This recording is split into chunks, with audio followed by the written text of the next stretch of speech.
Good evening प्यारे बच्चों। और सब बढ़िया? ठीक है, बहुत दिन बाद फिजिक्स चालू कर रहे हैं ना। देखिए बेटा, आज हमारा कार्य ऊर्जा शक्ति में नया टॉपिक है बेटा, जिसका नाम है क्या?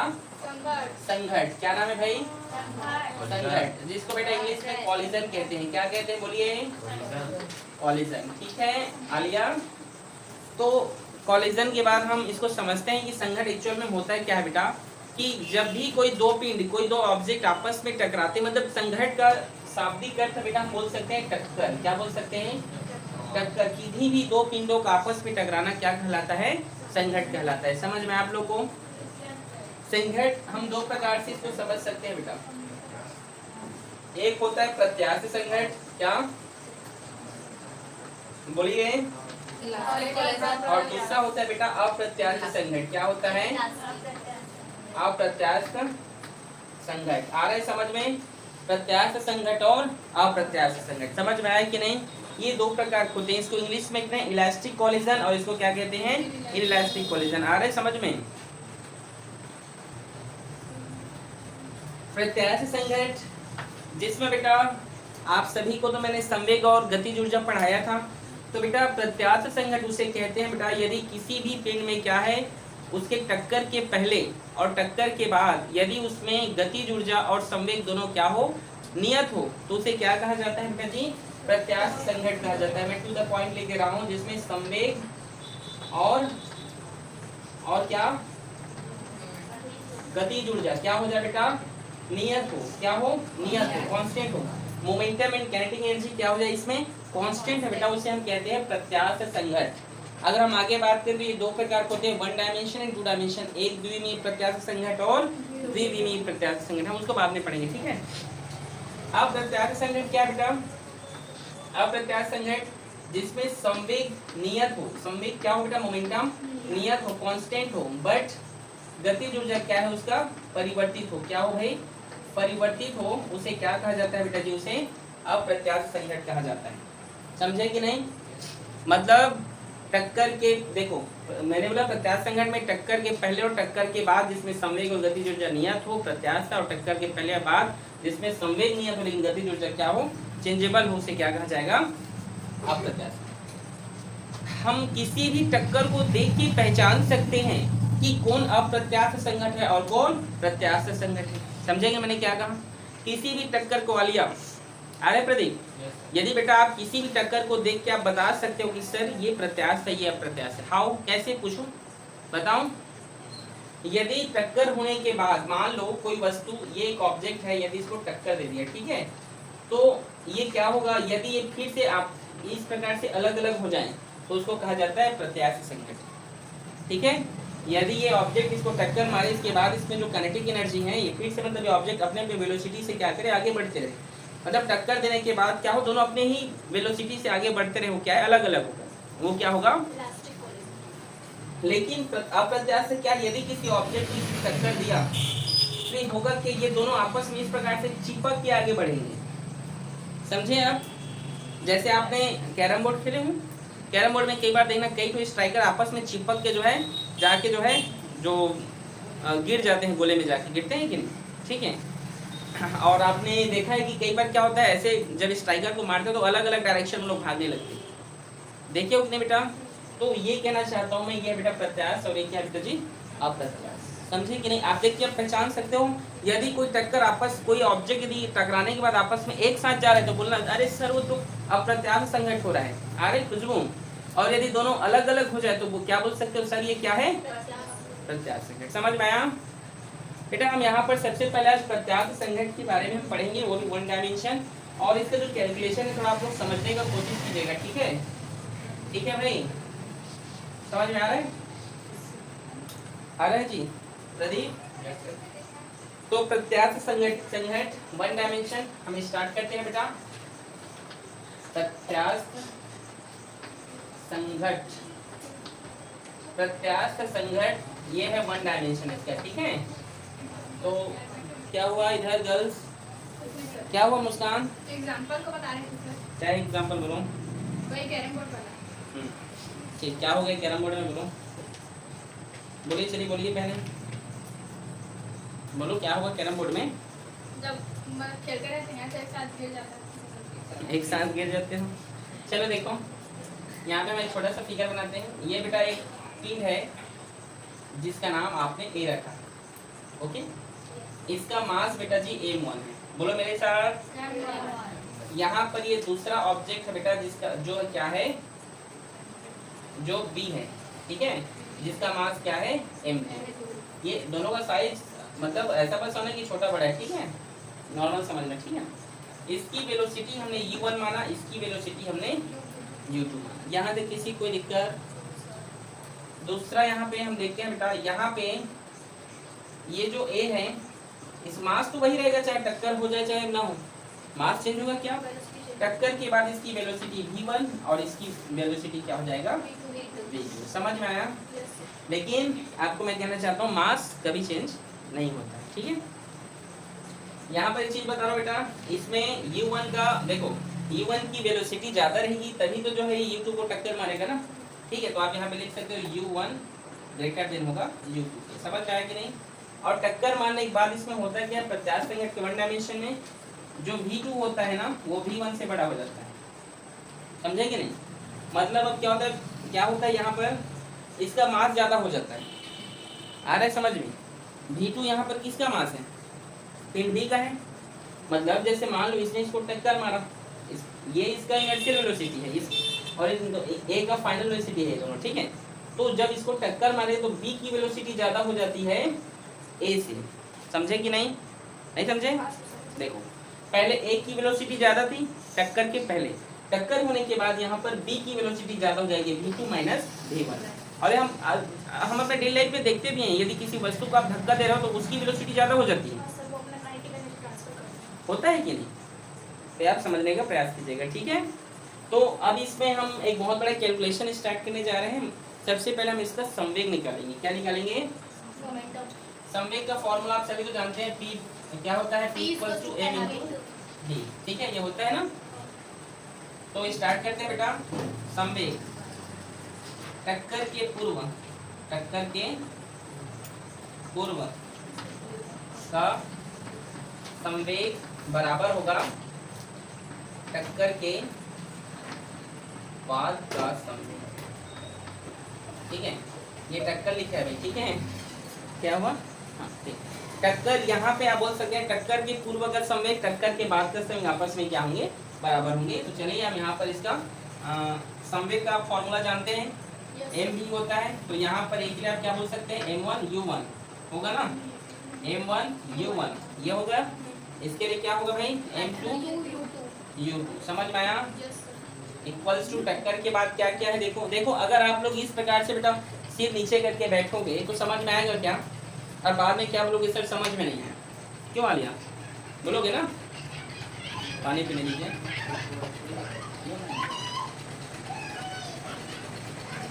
तो आप लोग भी देखें, ठीक है, आलिए यहाँ तक कोई दिक्कत? देखिए भारती, टक्कर की बात बेटा जी ये होगा m1 v1 plus m2 v2। मुस्कान, प्रदीप समझ आया? देखो बेटा m1 वाले को एक साथ कर लीजिए और m2 m2 को एक साथ, ठीक है। तो ये m1 वाला इधर आएगा तो m1 u1 minus m1 v1 होगा, ये इधर आ जाएगा। m1 m1 को एक साथ करेंगे, m2 v2 ये इधर गया तो माइनस m2 u2। बोलो समझे कि नहीं?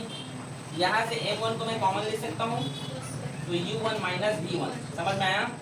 यहाँ से क्या होगा, m2 कॉमन हो गया तो क्या होगा, v2 माइनस v1। यहाँ से u2 होगा u2, ठीक है, ये होगा रिलेशन नंबर फर्स्ट। ये मेरा इक्वेशन फर्स्ट है, समझे कि नहीं? यहाँ तक किसी को कोई दिक्कत? सर, वो u2 होगा। कौन u2 होगा? v2 minus u2। हाँ u2 है ना, ये u2। आप बोलो बेटा कहाँ प्रॉब्लम है, कहाँ पे समझ रहे हैं, पूछिए। हाँ बोलो। यहाँ से मोमेंटम से हम लेते हैं, ठीक है। टक्कर के पहले का जो मोमेंटम है, कोलिजन के पहले का, तो मोमेंटम का फॉर्मूला होता है p इक्वल्स टू mv। तो इसके लिए मोमेंटम m1 u1 प्लस इसके लिए m2 u2। इधर इसके लिए m1 v1, इसके लिए m2 v2। m1 वाले को एक साथ करें तो m1 v1 इधर आएगा तो माइनस में होगा, ये इधर जाएगा तो माइनस में होगा, ठीक है, यहाँ m1 को कॉमन लिए तो u1 minus v1, m2 common हुआ v2 माइनस u2। बोलिए मुस्कान, समझ में आया कि नहीं? आ गया सर। ठीक, अब बेटा हम यहाँ पर काइनेटिक एनर्जी निकालेंगे। कितने बच्चों को काइनेटिक एनर्जी का फॉर्मूला पता है? पहले हाथ खड़े करें आप सभी, तभी आगे बढ़ेंगे। सभी को याद है? चलो ठीक, तो यहाँ पे लिख रहा हूँ टक्कर के पूर्व की काइनेटिक एनर्जी गतिज ऊर्जा बराबर टक्कर के बाद का गतिज ऊर्जा। समझ में आया? आया कि नहीं? तो गतिज ऊर्जा का फॉर्मूला कौन बताएगा? प्रदीप आप बोलिए। गतिज ऊर्जा, हाँ आप बोलिए। 1/2 mv 1/2 into mv। गलत, m2 भी सर। गलत, आप बोलो बेटा। हाँ 1/2 mv स्क्वायर। कैसे प्रदीप? मैथ की स्टैंड होगा बेटा, आप लोग भूल जा रहे हैं क्या? सॉरी यार, आप लोग को याद करना चाहिए, पढ़ाई बहुत जरूरी है, पर आप लोग समझेंगे तब तो इसके लिए बेटा काइनेटिक एनर्जी क्या होगा? 1/2 m1 u1 के स्क्वायर। समझ गए काइनेटिक एनर्जी के फॉर्मूला से? ध्यान से देखें, प्लस यहाँ भी 1/2 m2 u2 का स्क्वायर। समझे कि नहीं? नहीं समझे? काइनेटिक एनर्जी बोले हैं तो भाई 1/2 होता है और m v1 की स्क्वायर, तो यहाँ पे इसका u1 है तो स्क्वायर है फॉर्मूला में, तो इसमें भी लगेगा, लगेगा ना? और यहाँ क्या होगा फिर? 1/2 m1 v1 का स्क्वायर प्लस 1/2 m2 v2 का स्क्वायर। बोलो समझ में आया? Yes sir.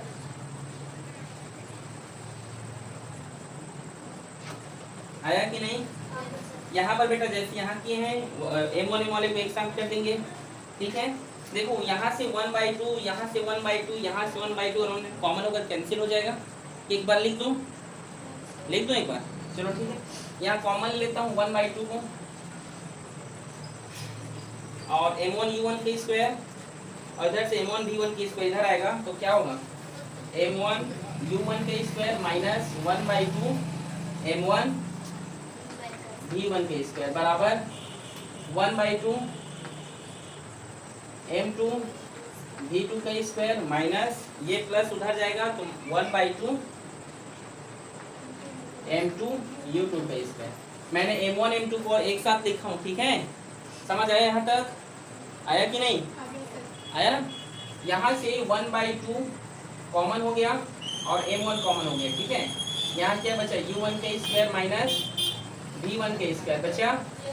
यहाँ भी बेटा 1/2 और m2 कॉमन हो गया, क्या बचा? v2 का स्क्वायर माइनस u2 का स्क्वायर। 1/2 दोनों साइड है इक्वल साइड, तो यहाँ पर काट के जाओ, यहाँ पर बोल रहा था मैं, कट गया तो यहाँ m1 m2 बचा है ना, वो उसको मत कटा देना, वो दोनों अलग अलग है, ठीक है? आगे देखो यहाँ पर एक फॉर्मूला बन रहा है m1 a square minus b square क्या होता है? किसको पता है? a square minus b square math वाली आप बताइए।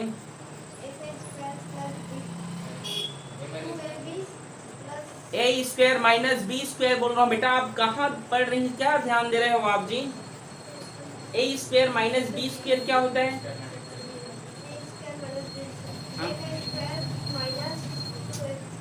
ये कौन सा फॉर्मूला है?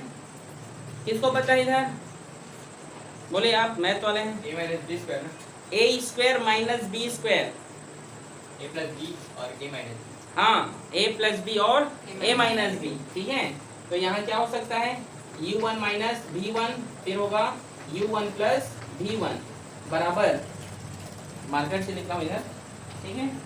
बराबर इसके बाद देखिए यहाँ पे m2, यहाँ भी a square minus b square मतलब v2 माइनस u2 और होगा v2 प्लस u2।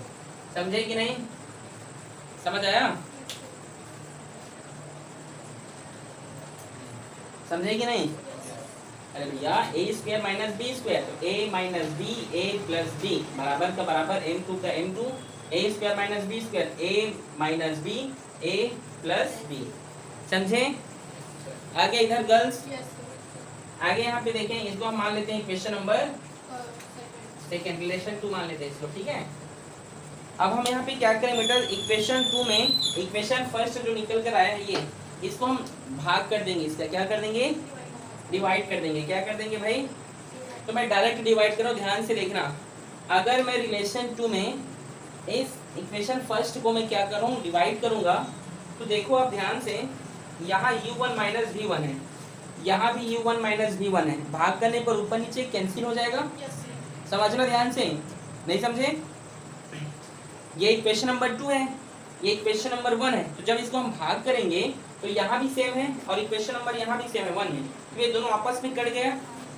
यहाँ देखो v2 माइनस u2 है ना, और यहाँ भी देखो v2 माइनस u2 है, ऊपर नीचे लिखाएगा तो कैंसिल हो जाएगा।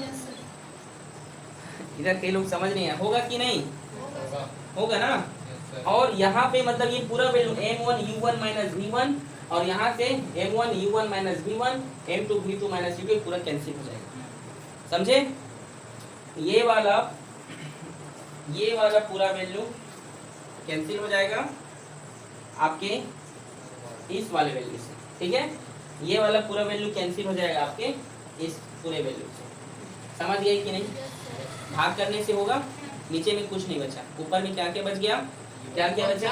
u1 प्लस v1 और v2 प्लस u2। समझे कि नहीं? समझ आया? भैया भाग करोगे समीकरण में तो सब नीचे में जाएगा ये ना, तो नीचे में कुछ बचेगा क्या? नहीं कि भाग करके बताऊं?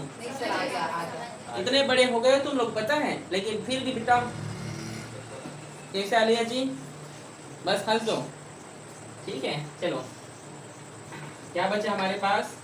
u1 प्लस v1 बराबर v2 प्लस u2।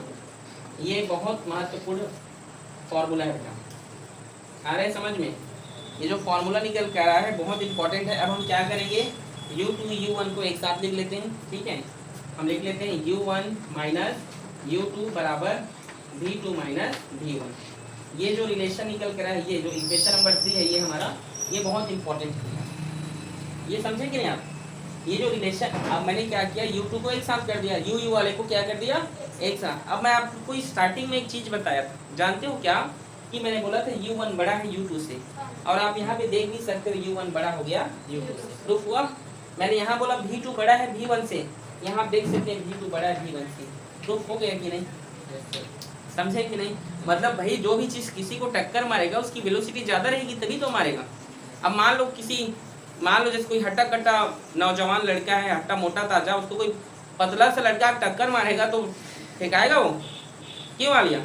आप किसी को टक्कर मारोगे तो फेंका देगा बेचारा, क्यों जी? नहीं फेंकाएगा। समझे कि नहीं? ये इंपॉर्टेंट हमारे यहाँ पे रिलेशन है बेटा। इसके बाद हम क्या निकालेंगे, जो यहाँ पर a है ना, इसकी वेलोसिटी क्या होगी, इस b की वेलोसिटी क्या होगी, इसके बाद हम कंडीशन पढ़ेंगे, कंडीशन 3-4 पढ़ेंगे। कोई कार खड़ा रहता है, कोई गाड़ी आ जाता है, इस सब के बारे में भी हम डिटेल से पढ़ेंगे, ठीक है? इसको पहले आप नोट करें। इसके बाद बेटा हम जो है a और b की वेलोसिटी फाइंड करेंगे, ठीक है?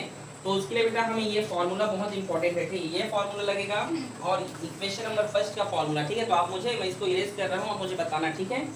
ठीक है जी? Yes sir. स्पीड थोड़ी हो जा रहे हैं, नो सर। No sir. समझ आ रहे हैं ना आप लोग को? Yes sir.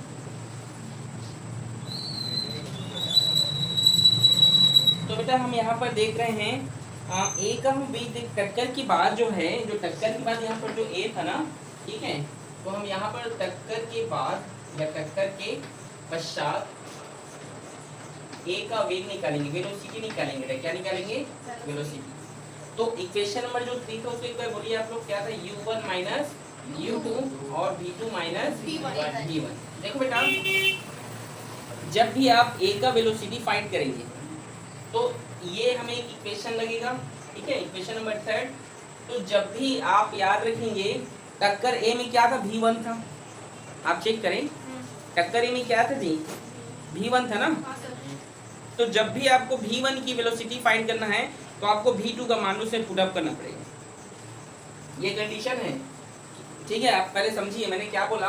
टक्कर ए का निकालना है आपको ना, किसका? ए का, और इसका वेग का नाम क्या है? v1 है ना? है ना? Yes sir.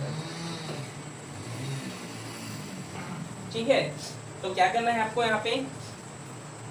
अगर v1 का वेलोसिटी आपको चाहिए तो आपको जहां जहां पर जो है आप मतलब आपको v2 का वैल्यू पुट अप करना पड़ेगा। कैसे देखो, u1 माइनस u2 और एक माइनस v1 इधर आया तो plus v1 equals to v2, मतलब आपको ये वैल्यू पुट अप करना पड़ेगा। और आपको अगर v का वेलोसिटी फाइंड करना है तो आपको ये जो v2 है इसको ट्रांसफर करना पड़ेगा। समझे कि नहीं? नहीं समझे? मैंने कहा आपको v1 की वेलोसिटी चाहिए ना, तो आपको v2 का वैल्यू पुट अप करना पड़ेगा, ठीक है, तभी जाके v1 की वेलोसिटी निकल कर आएगा, ठीक है। तो यहाँ पे देखो माइनस v1 इधर जाएगा तो प्लस v1 होगा। अब हम इक्वेशन नंबर फर्स्ट में चलते हैं। क्या थी इक्वेशन नंबर फर्स्ट, बोलिए तो। m1 अंडर ब्रैकेट u1 समीकरण 1 से लिख कर यहाँ पे, ठीक है। क्या है? m1 under bracket u1 minus v1 u1 minus v1 equals to m2 हाँ under bracket v2 minus u2 u2 v2 minus u2 v2 minus u2, ये देखिए, ठीक है। अब जहाँ जहाँ पर v2 रहेगा वहाँ पर इस वैल्यू को आपको पुट अप करना है, समझे। ये पुट अप करने से हमें क्या मिलेगा, v1 का वैल्यू, a का वेलोसिटी पता चलेगा। ये कंडीशन याद रखना, अगर आपको a का वैल्यू चाहिए, a की वेलोसिटी चाहिए तो आपको वहाँ पे v2 का वैल्यू निकालना पड़ेगा पहले, और अगर b का वेलोसिटी चाहिए तो आपको v1 का वैल्यू को रखते जाना है। समझ आ रहा है कि नहीं? नहीं समझे? मैंने फिर बोला, a का वेग चाहिए, वेलोसिटी चाहिए तो आपको v2 के मान को रखना है सब जगह, ठीक है। m1 u1 minus v1 equals to m2 v2 का वैल्यू क्या है देखिए, u1 minus u2 plus v1 minus u2। समझ में आया? m का अंदर में गुणा कर दीजिए तो m1 u1 minus m1 v1 equals to m2 u1 minus 2 m2 u2 plus m2 v1। समझे कि नहीं? यस सर यहाँ पे u2 2 टाइम्स है यस सर तो u2 u2 होगा ना ये, हाँ और m2 का गुणा हो तो 2 m2 u2 होगा ना। नहीं समझे? समझ गए सर यहाँ u2 u2 दो बार है, YouTube मत बोल देना, YouTube में देखना, ठीक है। अरे समझ में, u2 u2 दो बार है, इसीलिए मैं यहाँ पे लिखा हूँ 2 u2 और m2 का गुणा हुआ तो 2 m2 u2। समझे? u2 u1 वाले को एक साथ और v1 वाले को एक साथ कर दो, ठीक है। समझ आया? यस सर m1 u1 ये इधर आएगा, क्या होगा, माइनस m2 u2, ये इधर आएगा प्लस 2 m2 u2 बराबर, ये उधर गया, ये वाला उधर गया तो क्या होगा, m2 v1, ये इधर गया तो प्लस, सर वो u1 होगा, m2 u2 लिखे हुआ m2 u1 होगा सर, वो उधर ट्रांसफर हुआ है वो वाला। कौन वाला, ये वाला? हाँ सर, नहीं नीचे नीचे ये, हाँ सर, ये m2 u2 लिखे हो ना, वो u1 होगा हाँ ये u1 होगा सर, u1 m2 u1 हाँ m2 u1, सॉरी सॉरी, ठीक है। m2 u1 2 m2 u2, ये इधर चला गया तो होगा m1 v1। समझे कि नहीं आप लोग? समझ में आया? यस सर यहाँ पे आप देखिए बेटा, इन दोनों में आप ध्यान से देखें, u1 सेम दिख रहा है, यस सर कॉमन ले लें u1 को, क्या बचा, m1 minus m2 plus 2 m2 u2 equals to, यहाँ v1 दिख रहा है, कॉमन करते हैं v1 को, ठीक है। करुणा अच्छे से देखो, m2 प्लस m1। समझ में आया? यस सर आगे देखिए, हमें a का वेलोसिटी चाहिए, a मतलब v1 का, देखो v1 मिला है मेरे को, समझ आ रहा है ना। इसीलिए यहाँ पे बोला, अगर आपको a का वेलोसिटी चाहिए तो v2 का वैल्यू को पुट अप करना पड़ेगा, तो अगर b का वेलोसिटी चाहिए तो v1 का वेलोसिटी पुट अप करना पड़ेगा, ठीक है। तो आगे देखिए, इधर लिख रहा हूँ, यहाँ पे इसका मुझे वेलोसिटी, इसका मुझे वैल्यू फाइंड करना है, इसको मैं इस साइड लिख दे रहा हूँ, ठीक है। और यहाँ पे m2 प्लस m1 इधर गुणा में इधर जाएगा तो भाग में होगा, तो इधर क्या बचा है, m1 माइनस m2 और क्या u1 है प्लस 2 m2 और u2, ये लिखा है ना इधर, देखो पूरा जो लिखा है उसको लिख दिया वहाँ पे, ठीक है। अब ये m2 प्लस m1 इधर गया तो m2 प्लस m1 प्लस किधर के भी m2 प्लस m1, ये है बेटा आपके a के लिए वैल्यू। समझ में आया? इजी है कि नहीं बोलो? बहुत इजी है, अरे वेरी गुड, ठीक है। ये है पिन a का वेलोसिटी टक्कर के पश्चात, इजी है बेटा। हमने यहाँ पर अभी a का वेलोसिटी देखा था, अब हम b का वेग देखेंगे, ठीक है। आ रहा है समझ बेटा? b का वेग निकालते हैं, चलिए देखिए b का वेग मतलब v2 निकालना है। और आप अभी हमने एक फॉर्मूला देखा था, क्या फॉर्मूला बोलिए, equation number v1 = v2 - v1 नहीं, equation V1 is equation 1 2 and 3। Equation 3 का फॉर्मूला क्या था बताइए? आप लोग याद नहीं रखते हैं बेटा? U1 minus U2 is equals to V2 minus V1 भाई। बोलिए क्या है? U1 minus U2 U1 minus U2 equals to V2 minus V1। तो जब भी मैं बोलूंगा कि मुझे B का वेग निकालना है, मतलब V2 का वेग निकालना है, तो मैं उसका वैल्यू पुट अप करूंगा, V1। ठीक है? ये माइनस V1 इधर आएगा बराबर के, तो प्लस V1 होगा, यस सर, और ये V2 अपने जगह पर ही है बेटा। ये U1 इधर गया तो माइनस U1 हुआ, यस सर, ये U2 इधर गया तो प्लस U2 हुआ, यस सर। ठीक है? समझ आ रहा है बेटा? ठीक है। आप देखिए इक्वेशन नंबर फर्स्ट क्या है मुस्कान, बोले बेटा? मुस्कान इक्वेशन फर्स्ट बोले, अभी हमने देखा, बताओ। M1 हाँ। U1 hmm minus V1 hmm equal to hmm M2 hmm bracket hmm V2 hmm minus U2। यही है ना लिया? यस। अब देखिए भारती, यहाँ पर बेटा V1 का वैल्यू पुट अप करेंगे, ठीक है? U1, और जब भी माइनस होता है तो हम एक ब्रैकेट जनरेट करते हैं, जानते हैं ना आप लोग? ठीक है? तो V1 का वैल्यू क्या है बताइए यहाँ पे? V2 minus U1 plus U2, और M2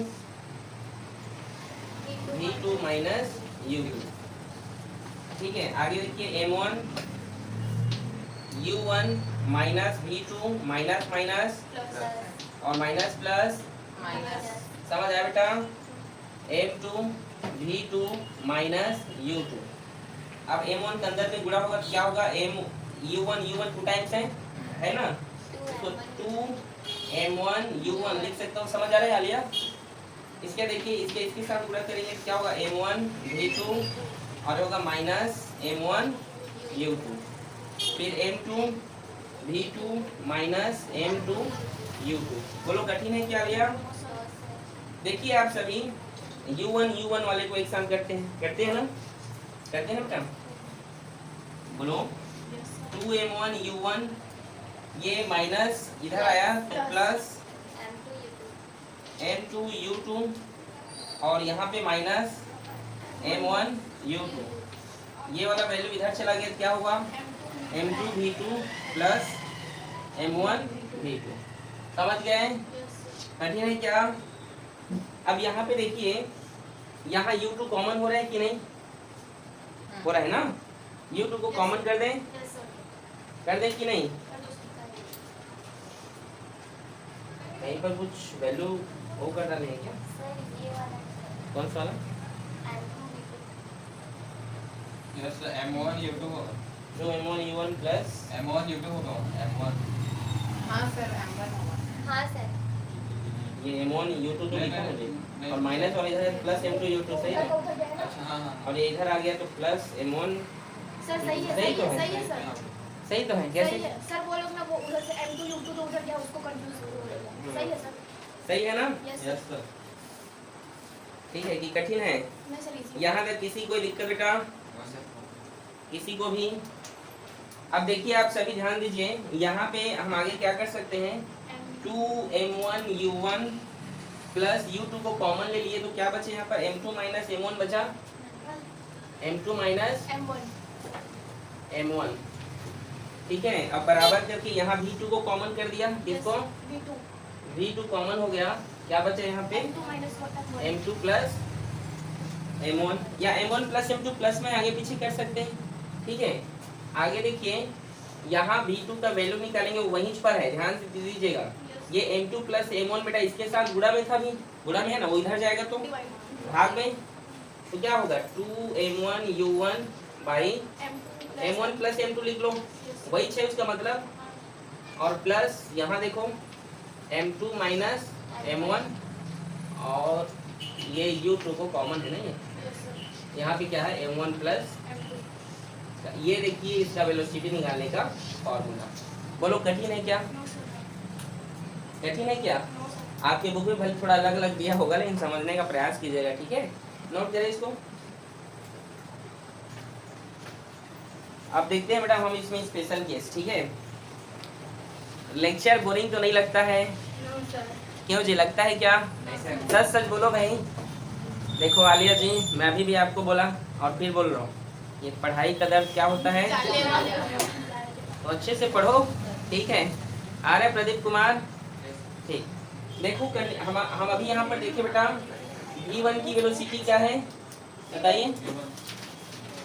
अभी आपने देखा होगा m1 minus m2 by m1 plus m2 और बाहर में u1, यही है ना, यस सर, यही था बेटा, और कुछ था plus plus 2m2 u2 2m2 u2 by m2 में m1 प्लस m2, ये आपने देखा। और फिर आपने देखा यहाँ पे v2 का वैल्यू, बोलो 2m1 2m1, u1 हाँ, बाई m1 प्लस m2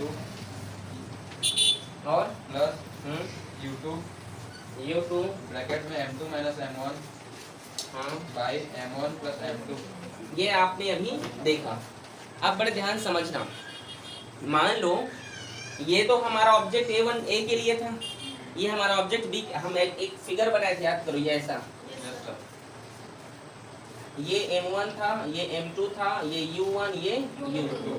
फिर हमने देखा था A M1, ये V1 हो गया था, ठीक है, V1, और ये क्या था, ये V2, और मास तो वही रहेगा, ठीक है ना। देखो बेटा, यदि ये जो ऑब्जेक्ट आप देख रहे हैं, जो ऑब्जेक्ट B है, जो पिन B है, ध्यान सुनना, कंडीशन है, ये स्पेशल केस कहते हैं इसको, ये क्या हो, अभी स्थिर हो, स्थिर मतलब स्टेबल हो, रुका हुआ हो, और ये जो ऑब्जेक्ट है, मतलब है यहाँ पर कंडीशन ये हमारे पास स्पेशल केस में, इफ यदि जो है बेटा हमारा U2 क्या हो, स्थिर हो, क्या हो, स्थिर मतलब शून्य, मतलब क्या है, वो अपने स्थान पर है, और कोई गतिशील पिंड मतलब A गतिशील और B क्या है, स्थिर है, तो यहाँ पे V1 के साथ क्या बनेगा, वो V1 का वैल्यू क्या होगा, M1 minus M2 by M1 plus M2, और होगा U1, और यहाँ पे देखिए U2 का वैल्यू क्या है, 0 है, तो ये गुणा में तो पूरा 0 होगा, और नीचे से भाग हुआ तो भी 0, तो लिखने की जरूरत है क्या, नहीं समझे मैंने क्या बोला, फिर से समझाऊं ठीक से। मैंने कहा ये U2 0 है, मतलब ये U2 0 हो गया, तो ये गुणा में है, तो जीरो का किसी के साथ गुणा करने पर क्या होता है, 0 होता है, तो पूरा 0 हो गया। और V2 का वैल्यू देखो, V2 का ये U2 है, ये 0 होगा, तो ये पूरा का पूरा 0 हो जाएगा, तो यहाँ पर क्या बचेगा, 2m1 U1 by m1 plus m2। मतलब यदि मान लो कोई ऑब्जेक्ट स्थिर है, रुका हुआ है, तो कोई अगर गतिशील पिंड आएगा तो कैसे वर्किंग हुआ देखते हैं, ठीक है। पहला केस में हम देखते हैं कि ये जो M1 है ना बेटा, ये बड़ा है, किससे बड़ा है, M2 से, ध्यान समझिएगा ना, मतलब ये बड़ा है, बड़ा का मतलब ज्यादा स्पीड में है, या बड़ा है जैसे ट्रक है, और ये कार है, कार स्थिर है, और ट्रक क्या है, चल रहा है 40 किलोमीटर की स्पीड से, ठीक है। तब क्या होगा, यहाँ पे उसकी जो वेलोसिटी होगी v1, तो क्या होगा, यहाँ पर मैंने कहा कि m1 बड़ा है तो m2 छोटा है, तो उसको हम नेग्लिजिबल मान लेंगे, नेग्लिजिबल मतलब उसकी उपेक्षा करना है, छोटा है मतलब उसकी तुलना में छोटा, उसको मानेंगे क्या, छोड़ देंगे, तो m2 नेग्लिजिबल हो गया, तो क्या बचेगा, m1 बट m1 बचेगा, ध्यान समझना, m1 बड़ा है m2 से, ये मान रहे हैं, हिंदी में इधर लिख सकते हैं आप कि A कोई भारी पिंड है जो गतिशील है, ठीक है, और B यहाँ पर पिंड B क्या है, स्थिर है, ठीक है, समझ गए यहाँ तक। तो यहाँ पर इसका जो मास है, इसकी तुलना में क्या है, कम है ना, M1 का मास ज्यादा है, तो इसको हम नेग्लिजिबल कर देंगे, क्या कर देंगे, तो M2 भी वाला नीचे वाला नेग्लिजिबल होगा, तो ऊपर में m1 बटे m1 बचा, ये दोनों भाग में कैंसिल हो जाएगा, क्या बचेगा, U1। बोलो यहाँ तक किसी को दिक्कत, अब आप बना लोगे वैसी। सेकेंड कंडीशन V2, मैंने कहा M2 को नेग्लिजिबल कर देंगे, क्यों करेंगे M2 को नेग्लिजिबल, क्योंकि M2 का मास कम है, किसकी कंपेयर में, M1 के, तो M2 नेग्लिजिबल, M1 बटे M1 कैंसिल हो गया, क्या बचेगा, 2U1। इसका मतलब मैं मुंह से बोल रहा हूँ, आप लोग लिख लेना, ठीक है। यदि कोई गतिशील पिंड किसी स्थिर पिंड को टक्कर मारता है, मान लो ये ट्रक है और ये कार है, ये 40 की स्पीड में आ रहा है, ध्यान से पहले देखो, ये 40 की स्पीड में आ रहा है, ये रुका हुआ है, अगर ये ट्रक इसको टक्कर मार देगा, तो ये तो अपने स्पीड पर ही रहेगा 40 किलोमीटर, लेकिन ये जो है ऑब्जेक्ट बी, ये 40 का दुगना हो जाएगा, मतलब वो 80 की स्पीड से भागेगा फिर वो। नहीं समझे? नहीं समझे? देखो एक ट्रक है बेटा, अगर कोई ट्रक ड्राइवर जो स्पीड में आ रहा है 40 के 50 की, मान लो 50 की स्पीड में आ रहे हैं, और वो 50 की स्पीड में आ रहा हो, कोई गाड़ी खड़ा हुआ है रोड पे, मान लीजिए कार है, उस कार को उन्होंने टक्कर मार दिया, तो वो जो कार है ना उसका दोगुना स्पीड, मतलब 50 का डबल कितना हुआ, 100 की स्पीड से भागेगा वो कार। इसका मतलब यही कह रहा है 2u1, मतलब अपने इनर्शियल वेलोसिटी से वो डबल हो जाएगा। आलिया जी समझिए आप? नहीं समझ आया? ऐसा रियल में होता है, और यस सर। ठीक है, ऐसा रियल में होता है कि अगर कोई पिन रुका हुआ है, कोई स्पीड से आया, उसको धक्का मारा, तो उसका स्पीड तो उतना ही रहेगा, लेकिन जिसको धक्का मारा उसके स्पीड का डबल हो जाएगा वो। समझ गए? आप भी किसी को धक्का देते हो, देखना जितने फोर्स से आप किसी को धक्का दे देते हो, वो जो है आपकी स्पीड से डबल भाग जाता है वो। मजाक नहीं है, ठीक है? आ रहे समझ में? ये कंडीशन आपको समझ आया? Yes sir. दूसरा कंडीशन हम यहाँ पे देखते हैं बेटा, ठीक है? बोलो, किसी को समझ बोलो बेटा, कुछ पूछना है किसी को तो पूछ सकते हैं। एग्जाम्पल समझ में आया कि नहीं है? कोई दिक्कत नहीं है? देखो प्रिंसी, यदि बेटा m1 बराबर हो m2 के, मतलब मान लो m1 m2 मतलब दोनों का मास बराबर हो, मान लो वो भी कार है वो भी कार है।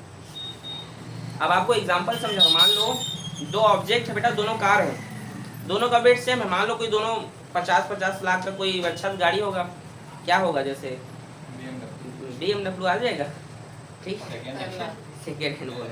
फॉर्च्यूनर होगा मान लो 50 लाख का, ठीक है? तो यहाँ पे ए वाला जो ऑब्जेक्ट है, ए वाला कार चल रहा है और बी वाला क्या है, रुका हुआ है, ठीक है? यहाँ तक समझे? तो यहाँ पर मतलब दोनों का मास इक्वल है, मतलब यहाँ पर मैं क्या बोल रहा हूँ, दोनों का मास क्या है, इक्वल है, मतलब ये भी m1 है तो ये भी m1 होगा, तो m1 क्या हो जाएगा, 0 हो जाएगा, या इसको m2 मान लो तो m2 माइनस m2 0 हो जाएगा, और जो ऊपर में 0 नीचे से भाग करोगे तो क्या होगा, पहले वेलोसिटी क्या हो गया, समझे कि नहीं समझे? दूसरा कंडीशन कहता है कि m1 बराबर है m2 के, इसका मतलब है m1 और m2 ये दोनों बराबर है, या तो इसको m2 मान लो या इसको m1 मान लो, ठीक है? तो ये आपस में m1 माइनस m1 या m2 माइनस m2 तो 0 हो गया, वो कुछ भी ले सकते हो, आपकी इच्छा है, क्योंकि यहाँ पर इक्वल है वो, तो यहाँ भी तो इक्वल हो जाएंगे ना, ये भी m1 प्लस m1 या m2 प्लस m1, तो भाई इसका ऊपर में 0 है तो भाग होगा तो 0 ही होगा ना, समझे कि नहीं? 0 को 5 से भाग करोगे 0 ही आएगा ना, यस सर। समझ गए? ठीक। अब यहाँ देखो इस कंडीशन में v2 का वैल्यू क्या होगा भाई, तो यहाँ पे m1 बराबर है m2 के, तो ये क्या हो जाएगा, ये इसको आप ले सकते हैं 2, इसको भी m1 मान लो, 2m1 हो जाएगा। तो 2m1 होगा, यस सर। ऊपर के 2 नीचे के 2 से कैंसिल होगा, और m1 भी m1 से कैंसिल, तो ये क्या हो जाएगा u1। समझे कि नहीं? एक बार करके बताऊं क्या? अरे भाई देखो इसको लिख रहा हूँ, v2 बराबर 2m1 u1 बटे m1 प्लस और m2 बराबर है m1 के, ये दे, ठीक है? या इसको m2 लिखोगे तो इसको भी m2 लिखना, समझ रहे हो? तो ये m1 कितनी बार m1 हो गया, 2m1 u1, और ये क्या होगा 2m1, ये कैंसिल हो गया, u1 बचा, उसी को u1 लिखो। यहाँ से समझो ना, m1 बराबर है m2 के, मतलब ये दोनों आपस में क्या हो गए, बराबर हो गए, या इसको m1 मानो तो इसे भी m1, यदि इसे m2 मानो तो इसे भी m2, समझे? यदि इसको m1 माने तो इसे भी m1 है वो, ठीक है? समझ नहीं आ रही क्या? आ रहे ना यहाँ भारती? तो इसका मतलब क्या है, इसका मतलब ये है, ठीक है, कि मान लो कोई कार है, दोनों कार है, एक कार 40 की स्पीड में है, दूसरी कार खड़ी हुई है रोड पे, और दोनों का वेट समान है, तो अगर कोई 40 का स्पीड और समान वेट वाला कार किसी को धक्का मारेगा, तो धक्का मारने पर वो तो रुक जाएगा जिसने धक्का मारा है, जो आ रहा था, जो गतिशील है, जो मोशन कर रहा था, जो कार है वो रुक जाएगा, और जो खड़ा हुआ कार था वो भी न्यूट्रल में होना चाहिए, न्यूट्रल होना चाहिए, ठीक है? न्यूट्रल समझ रहे हो ना, गियर वेयर मत लगाना चाहिए भाई, उसमें पता चल रहा है गियर लगा दिए हो, ठीक है, तो भी वो चलेगा, गाड़ी धक्का मारे तो भागेगा वो तो, सर ठीक? जैसे लेकिन रुकेगा। हाँ सर, जैसे एक पत्थर वहाँ पर पड़ा है और एक पत्थर उधर से आ रहा है और उसको धक्का मार दिया तो वो रुक जाएगा और दूसरा चलेगा। हाँ, आपने देखा है कि दो वेट वाला पत्थर अगर किसी को टक्कर देता है तो जो टक्कर देता है वो रुक जाता है और जो टक्कर खाता है वो आगे बढ़ने लगता है। नहीं समझे? देखो बेटा, मैं कहता हूँ कि यदि कोई 40 किलोमीटर का कार समान वेट वाला किसी समान वेट वाले कार को टक्कर मारता है तो जो जिसने टक्कर मारा वो कार रुक जाएगा और जिसने टक्कर खाया वो कार उसकी स्पीड को ले लेगा। अगर वो 40 की स्पीड से मारा तो वो भी 40 की स्पीड से आगे बढ़ने लगेगा। फिर नहीं समझे? अरे इसका मतलब ये वही कहना चाहते, ये रियल में होता है। ठीक है, समझे? हाँ, समझे कि नहीं? Yes, sir. अब मैं तीसरा कंडीशन कहाँ पे लिखूं? क्या बोले जी? ठीक है, यहाँ पे मैं तीसरा कंडीशन लिख दे रहा हूँ। ठीक है, आराम से लिखते रहिएगा आप। ठीक है, देखिए तीसरा कंडीशन यहाँ लिखते हैं बेटा। मान लो M1 क्या है, छोटा है इससे M2 से। ठीक है, तब की कंडीशन में क्या होगा? तो V1 क्या हो जाएगा? देखो M1 छोटा है मतलब M1 को नेग्लिजिबल कर देंगे। नीचे का M1 भी ध्यान से देखो, अगर नहीं देखो समझ में नहीं आएगा। M1 छोटा है मतलब M1 नेग्लिजिबल हो गया, ये M1 नेग्लिजिबल हुआ, गायब। तो क्या बचा? M2 दोनों कैंसिल, माइनस U1 बचा। क्या बचा? Minus U। V2 का वैल्यू M1 छोटा है ना, नेग्लिजिबल है मतलब जीरो है, वो जीरो के बराबर है ना, तो ये जीरो हो जाएगा। यहाँ भी वही छुआ ना, ये जीरो हो गया ना, तो यहाँ भी ये जीरो होगा। तो जीरो का गुणा इन सब के साथ होगा तो जीरो ही होगा कि नहीं? M1 नेग्लिजिबल कर लिया, उसको जीरो के बराबर है, 2 शून्य शून्य, फिर जीरो किसके साथ गुणा करोगे? जीरो होगा, और ऊपर भी जीरो, नीचे से किसी को भाग करोगे तो भी क्या हो गया? जीरो। ये अगर मान लो कोई गतिशील पिंड, यदि कोई कार मोशन कर रहा है और वो जो है उसका मास कम है जिसको टक्कर मार रहा है, मतलब कोई कार जो है किसी ट्रक को टक्कर मार देगा। ट्रक का वेट ज़्यादा होता है और कार का वेट क्या होता है? कम होता है। ठीक है, तो क्या होता है उस कंडीशन में? जो भारी वस्तु रहेगा वो अपनी जगह पर ही खड़ा रहेगा और जो हल्की वस्तु रहेगा वो पीछे जो है चला जाएगा। आपने अधिकतर रोड में देखा होगा, ठीक है, कार वार खड़े रहते हैं, अधिकतर मोटरसाइकिल वाले जो है आते हैं रात को, ठीक है, और घुस जाते हैं, चलाते आते हैं ना, कार में घुस जाते हैं, मतलब मोटरसाइकिल में। आप देखे होंगे आप, अधिकतर ये केस होता है, एक मोटरसाइकिल घुस गया, ठीक है, घुस गया मतलब उसको भाई क्या टक्कर दे दिया, तो पीछे चला जाता है। कहने का मतलब है कि पीछे रिवर्स नहीं हो जाएगा, मतलब वो उसको आगे भेज नहीं पाएगा, वहीं पे वो गिर जाएगा। इसका मतलब ये है, जैसे आप साइकिल चलाते हैं, आप सभी आप नहीं चलाते हो? एक दो बच्चे जिनको नहीं आता है, जैसे प्रीति को, ठीक है, जैसे मान लीजिए आप साइकिल चला रही हैं बेटा, ठीक है, और आप किसी कार वाले को टक्कर मार दोगे तो कार के आगे चल देगा, आप उससे टकराकर आपका साइकिल डैमेज हो जाएगा और आप नीचे गिर जाओगे या मतलब पीछे चले जाओगे। कहने का मतलब वही है। इसका मतलब है यदि किसी ऑब्जेक्ट है जो मोशन कर रहा है, जो क्या कर रहा है? मोशन कर रहा है, और किसी भारी वस्तु को टक्कर मारेगा तो भारी वस्तु वहां से हिलेगा डुलेगा नहीं, वो वहीं पर रहेगा। समझ गए? और जिसका वेट कम है वो जो है पीछे चला जाएगा। जैसे आप देखे हो, आपने बॉल देखा है बेटा, बॉल से आप दीवार को मारते हो तो क्या दीवार जो है आगे बढ़ जाता है? रिवर्स आपके पास तो आ जाता है। नहीं समझे? हाँ, भले देखो इसमें कार पीछे नहीं जा रहा है लेकिन गेंद जा रहे है कि नहीं, ये देखो। क्या वो भारी वस्तु जो है, हल्ला ना करें, अच्छा आप बेटा हल्ला ना करो, ठीक है। मान लो कोई भारी वस्तु है, क्या वो आगे चला गया? क्या हो नहीं ना, ठीक है, समझ रहे हो कि मैं क्या बोल रहा हूँ? हल्की वस्तु वापस उससे टकरा के वापस आ जाएगी। ये है